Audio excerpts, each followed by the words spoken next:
Desde el comienzo de su ministerio, Jesús de Nazaret confrontó una de las tendencias más arraigadas del ser humano: juzgar por las apariencias. Para los discípulos, pescadores, recaudadores y hombres formados en una religiosidad visible, esta enseñanza no fue solo una corrección moral, sino una transformación profunda de la manera de mirar la vida, a Dios y a los demás.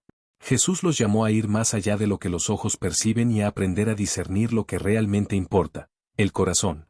La introducción de esta enseñanza suele llegar en forma de confrontación. ¿Por qué admiramos lo que brilla, pero desconfiamos de lo que es sencillo? ¿Por qué asociamos lo externo con lo espiritual y lo visible con lo verdadero? Jesús planteó estas preguntas no solo con palabras, sino con su propia vida. Él no encajó en las expectativas externas del Mesías poderoso y majestuoso. Al contrario, nació en humildad y caminó entre los olvidados. Desde ahí comenzó a enseñar que el reino de Dios no se manifiesta como los reinos humanos. En el contexto bíblico, esta idea ya estaba presente desde el Antiguo Testamento. Dios había advertido que no mira como mira el hombre, porque el ser humano ve lo que está delante de sus ojos, pero él examina el corazón. Jesús retoma este principio y lo lleva al centro de su enseñanza. Cuando confronta a los fariseos, no critica su disciplina externa, sino la incoherencia entre lo que muestran y lo que realmente viven. Sus palabras son claras: una apariencia religiosa impecable puede esconder un corazón vacío, orgulloso o endurecido. Durante su caminar con los discípulos, Jesús los entrenó para no dejarse seducir por lo superficial. Les enseñó que una oración larga no es sinónimo de una fe sincera, que una limosna pública no garantiza un amor genuino y que un título religioso no equivale a una relación real con Dios. Cada enseñanza apuntaba a un mismo principio: la verdadera espiritualidad nace en el interior y se expresa con humildad, verdad y obediencia. Este desarrollo lógico alcanza profundidad cuando Jesús revela que el problema no es solo externo, sino interno. No es lo que entra por la boca lo que contamina al hombre, sino lo que sale del corazón. Con esta afirmación, Jesús rompe con una religiosidad basada en reglas visibles y propone una transformación desde adentro. El corazón es la fuente de las decisiones, de las palabras y de las acciones. Por eso, cambiar la apariencia sin cambiar el corazón es solo una ilusión. El clímax teológico de esta enseñanza se manifiesta en la propia persona de Cristo. Él es la prueba viva de que el valor no está en la apariencia. Rechazado por muchos por no cumplir expectativas externas, Jesús reveló en la cruz el corazón de Dios: amor sacrificial, gracia inmerecida y verdad absoluta. Allí quedó claro que Dios no busca máscaras religiosas, sino corazones rendidos. La conclusión de esta enseñanza es profundamente práctica. Jesús invita a sus discípulos, y hoy a nosotros, a examinarnos con honestidad. ¿Vivimos para ser vistos o para ser transformados? ¿Cuidamos más nuestra imagen espiritual que nuestra vida interior? No se trata de despreciar lo externo, sino de alinearlo con un corazón sincero delante de Dios. Este mensaje sigue siendo urgente. En un mundo obsesionado con la imagen, Jesús nos recuerda que lo eterno se forma en lo invisible. Mirar como Él mira es un acto de fe, pero también de libertad. Porque cuando el corazón es transformado, la apariencia deja de ser una carga y se convierte en un reflejo auténtico de una vida guiada por Dios. La crítica a la religiosidad performática. ¿Por qué algo que parece tan correcto por fuera puede estar tan lejos de la verdad por dentro? Esta fue una de las preguntas incómodas que Jesús sembró en el corazón de sus discípulos al confrontar la religiosidad de su tiempo. Él sabía que el mayor engaño no siempre viene disfrazado de maldad evidente, sino de piedad visible. Por eso, una de sus enseñanzas más incisivas fue advertir contra una fe que vive de apariencias, aplausos y reconocimiento público. En el contexto del judaísmo del primer siglo, los fariseos y maestros de la ley eran considerados modelos de espiritualidad. Conocían la Escritura, practicaban disciplinas religiosas estrictas y ocupaban lugares de honor. Sin embargo, Jesús dirigió hacia ellos algunas de sus palabras más duras. No porque rechazara la ley o la práctica religiosa, sino porque veía el peligro de una fe reducida a performance, actos externos que buscaban aprobación humana más que transformación interior. Jesús enseñó a sus discípulos que la religiosidad performática es seductora porque ofrece recompensas inmediatas: prestigio, influencia, sensación de superioridad moral. Ayunar, orar o dar limosna no son prácticas malas en sí mismas. El problema surge cuando se convierten en escenarios para exhibir santidad. En esos casos, la práctica deja de ser un medio de comunión con Dios y se transforma en un espejo para alimentar el ego. El maestro desenmascaró esta dinámica con imágenes contundentes. Habló de sepulcros blanqueados, bellos por fuera, pero llenos de muerte por dentro. Con esta metáfora, mostró que una vida espiritual centrada en la apariencia puede ocultar orgullo, hipocresía y, sobre todo, una profunda falta de amor. Para Jesús, la autenticidad del corazón era más importante que la perfección del ritual. A sus discípulos, muchos de ellos sencillos pescadores y personas sin estatus religioso, Jesús les ofreció una alternativa radical, una fe que nace en lo secreto. Enseñó que Dios ve lo que ocurre en lo oculto, donde no hay público ni aplausos. Allí se revela la verdadera motivación.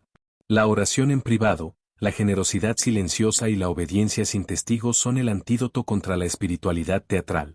Este mensaje no solo fue una crítica externa, sino una advertencia interna. Jesús sabía que incluso sus seguidores podían caer en la trampa de medir la fe por lo visible. ¿Cuántas palabras se oran? ¿Cuántas normas se cumplen? ¿Cuánta reputación espiritual se construye? Por eso insistió en que el fruto verdadero se manifiesta en el amor, la misericordia y la justicia, no en la ostentación religiosa. El clímax de esta enseñanza se revela en la propia vida de Jesús. Él no buscó aprobación de las élites religiosas ni construyó su autoridad desde el espectáculo. Su camino fue el de la humildad, el servicio y, finalmente, la cruz.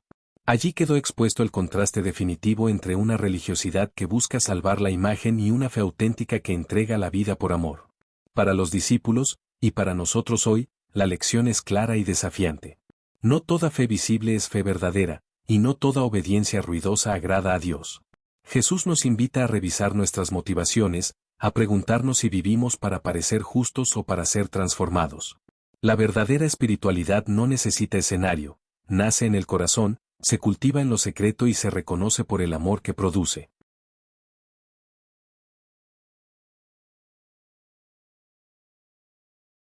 ¿Cómo saber quién dice la verdad cuando todos parecen hablar bien?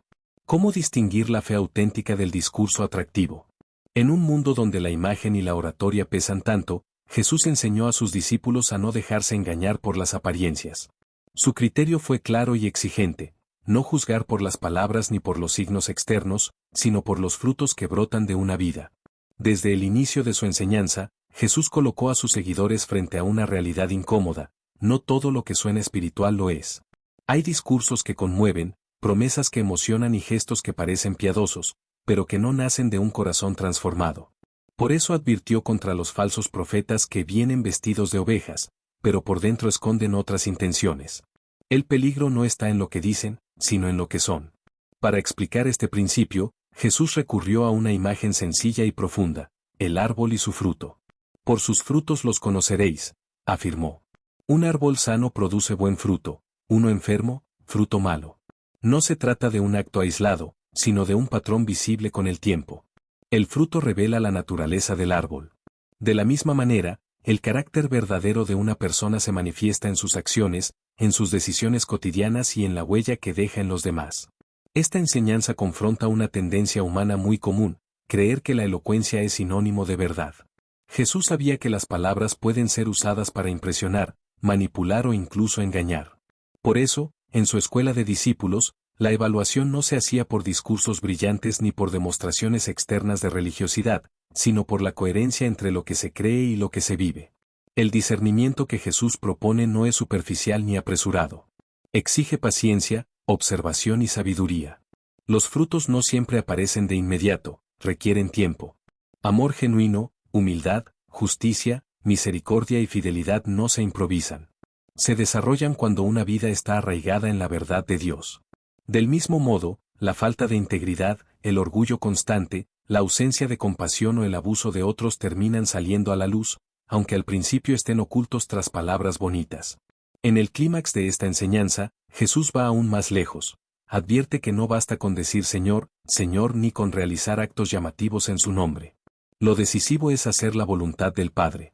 Aquí se revela el corazón del Evangelio: la fe auténtica produce transformación real. No es un barniz religioso, sino una vida renovada desde dentro. El fruto es la evidencia visible de una relación verdadera con Dios. Este mensaje tiene una aplicación directa para los discípulos de hoy. En la comunidad de fe, en el liderazgo, en las relaciones personales e incluso en la propia vida, Jesús nos invita a evaluar con honestidad. ¿Qué frutos estoy produciendo? ¿Mis palabras reflejan mi carácter? ¿Mis acciones confirman lo que digo creer? El discernimiento comienza hacia afuera, pero siempre termina hacia adentro. La conclusión es tan desafiante como esperanzadora. Jesús no nos llama a vivir desconfiados, sino atentos. Nos enseña a mirar más allá de la apariencia y a buscar la verdad que se manifiesta en el amor, la justicia y la transformación constante. Cuando aprendemos a discernir por los frutos y no por las palabras, caminamos con mayor sabiduría y protegemos nuestra fe de los engaños sutiles. Así, seguimos al Maestro no solo con los labios, sino con una vida que da fruto bueno y duradero. Para la mente humana, la cruz era todo menos una señal de victoria. Era el símbolo del fracaso, de la vergüenza pública, de la derrota total. Sin embargo, Jesús eligió precisamente ese camino para revelar la forma en que Dios actúa en la historia. Con ello, preparó a sus discípulos para una de las lecciones más difíciles y profundas: el obrar de Dios no sigue la lógica de las apariencias humanas. El Mesías que muchos esperaban debía llegar con fuerza política, autoridad militar y gloria visible. Se imaginaba a un libertador que aplastaría a los enemigos de Israel, que ocuparía tronos y sería reconocido por todos. Pero Jesús rompe ese esquema desde el inicio. Nace en la sencillez, camina con los pobres, se acerca a los marginados y termina colgado en una cruz. Todo en su historia contradice las expectativas externas de éxito y poder. Para los discípulos, aceptar esta realidad fue un proceso doloroso. La cruz no solo escandalizaba al mundo religioso y político, sino también a ellos mismos. ¿Cómo podía el Hijo de Dios sufrir? ¿Cómo podía la derrota aparente ser parte del plan divino? Jesús no escondió esta verdad, al contrario, la anunció con claridad. Les dijo que el camino del reino pasaba por la negación de sí mismos, por cargar la cruz y por perder la vida para encontrarla. Aquí se revela una enseñanza clave: Dios no se deja encasillar por los criterios humanos de gloria. Mientras el mundo aplaude la fuerza, Dios manifiesta su poder en la entrega. Mientras los hombres buscan reconocimiento, Dios actúa en el silencio. La cruz desmonta la ilusión de que lo visible, lo grandioso o lo exitoso según los estándares humanos sea sinónimo de verdad. Jesús enseñó a sus discípulos que la fe madura aprende a discernir más allá de la apariencia. Lo que parece debilidad puede ser el lugar donde se revela la mayor fortaleza. Lo que parece pérdida puede ser el inicio de una transformación profunda. La cruz, lejos de ser un error, se convierte en el punto donde el amor se expresa sin máscaras ni espectáculo. Este mensaje sigue siendo incómodo hoy. Vivimos en una cultura que valora la imagen, el éxito inmediato y la validación externa.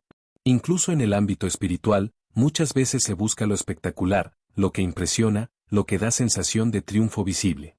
La cruz, sin embargo, nos recuerda que Dios no actúa para impresionar, sino para transformar. Jesús preparó a sus discípulos para no abandonar la fe cuando el camino pareciera contradictorio. Les enseñó que seguir a Dios no garantiza aplausos ni reconocimiento, pero sí una verdad profunda que libera. La cruz revela que el amor auténtico siempre cuesta algo, y que la redención no ocurre desde la comodidad, sino desde la entrega. Al final, la resurrección no anula la cruz, sino que la confirma como parte del plan. Primero fue el escándalo, luego la gloria. Primero la aparente derrota, luego la vida nueva.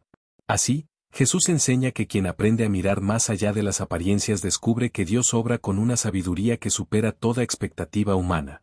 La cruz, entonces, no es solo un símbolo religioso, es una escuela de discernimiento. En ella, los discípulos, y nosotros, aprendemos que el camino de Dios muchas veces contradice lo que parece lógico, pero siempre conduce a una verdad más profunda y transformadora. A lo largo de su ministerio, Jesús fue formando algo más profundo que seguidores, formó una nueva manera de ver la realidad. Sus discípulos llegaron a él con ojos entrenados por la lógica humana, por el miedo, por las expectativas visibles. Veían lo que cualquiera veía: escasez, amenazas, fracaso, muerte. Pero Jesús, con paciencia y firmeza, los condujo a un aprendizaje radical: no todo lo verdadero se percibe con los sentidos, y no todo lo que parece real lo es. Ver con los ojos de la carne es confiar únicamente en lo que se puede medir, tocar o controlar. Es reaccionar a las circunstancias inmediatas. Por eso, cuando faltó pan, los discípulos vieron hambre. Cuando el mar se agitó, vieron peligro. Cuando la cruz apareció en el horizonte, vieron derrota. Jesús, en cambio, veía propósito donde ellos veían problema, veía provisión donde ellos veían límite, veía vida donde ellos veían final. Una y otra vez, Él los desafió a cambiar el punto de enfoque. ¿Por qué temen?, preguntaba cuando la tormenta rugía. No porque la tormenta no fuera real, sino porque no era lo más real.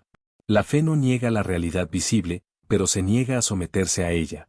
Ver con fe es reconocer que hay una verdad mayor operando incluso cuando el escenario parece adverso. Este entrenamiento no fue teórico. Jesús no dio discursos abstractos, permitió que los discípulos caminaran por situaciones donde la apariencia gritaba una cosa y la verdad espiritual afirmaba otra. Frente a una multitud hambrienta, Él habló de dar, no de despedir. Ante una tumba sellada, habló de vida, no de resignación. Delante de la cruz, habló de cumplimiento, no de fracaso. Aquí está una de las lecciones más difíciles. La fe auténtica suele entrar en conflicto con lo que los ojos naturales perciben. Por eso, muchos retroceden. Es más cómodo confiar en lo que se ve que descansar en lo que Dios ha dicho.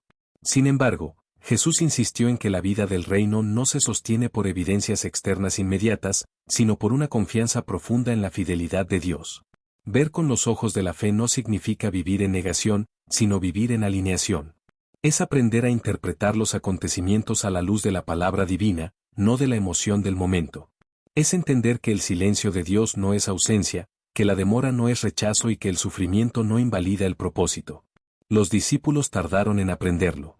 Incluso después de haber visto milagros, sanidades y prodigios, la cruz los desorientó. Aquello no encajaba con lo que esperaban de un Mesías. Pero Jesús ya los había advertido, el camino de Dios no siempre coincide con las expectativas humanas. Lo que parece pérdida puede ser siembra. Lo que parece final puede ser transición. Lo que parece debilidad puede ser la expresión más alta del poder divino. Este entrenamiento sigue siendo actual. También hoy somos tentados a juzgar nuestra vida, nuestra fe y nuestro futuro por lo que vemos externamente. Si algo no parece funcionar, asumimos que Dios no está obrando. Si el resultado no es inmediato, dudamos. Pero Jesús nos invita a una mirada más profunda, más tranquila y más firme. Ver con los ojos de la fe es elegir confiar incluso cuando no entendemos. Es caminar sostenidos por la verdad eterna, no por las apariencias pasajeras. Es recordar que Dios no está limitado por lo visible y que su obra más poderosa, muchas veces, ocurre en silencio. Cuando aprendemos a ver así, la realidad no nos gobierna, la verdad nos sostiene. Y entonces, como los discípulos después de la resurrección, descubrimos que aquello que parecía derrota era, en realidad, el inicio de una vida completamente nueva.